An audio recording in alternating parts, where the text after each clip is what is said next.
3 keluar bila? Batch 3 keluar 22 awak. 22 bulan. Bismillahirrahmanirrahim.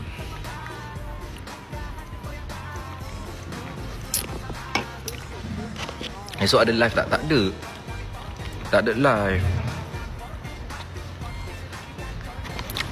Baik, tahun ni siapa batch 3 je ke? Siapa batch 3 je? Dah nak masuk bulan 1 dah ni. Berapa orang terpilih permanent ni? Tahu kena tengok line up 2026. Berapa orang terpilih permanent.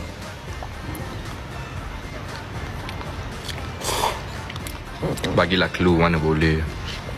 Dia orang pun tak tahu dia orang superstar ke, talent terbaik ke, award-award ni ke. Takkan saya nak bagi clue awak. Tak ulok makan lagi. Tak.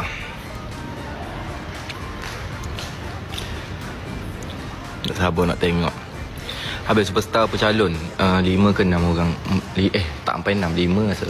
5 orang rasa. Calon lah. 6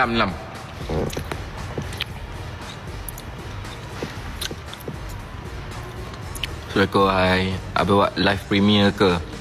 Saya akan buat premiere. Tapi tak ada, Malaysia tak ada live. Tak dapat nak live.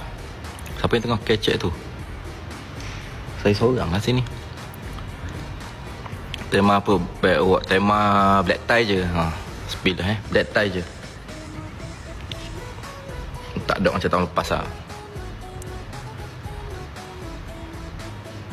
Tak nak jadi IT, nak belajar saja tak boleh.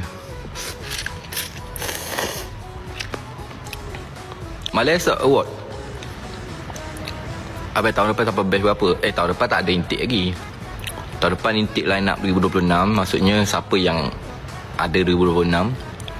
Lepas tu kita sambung lah game. Cuma tahun depan ni mostly kita akan banyak main fight antara AI dengan tim-tim lain lah.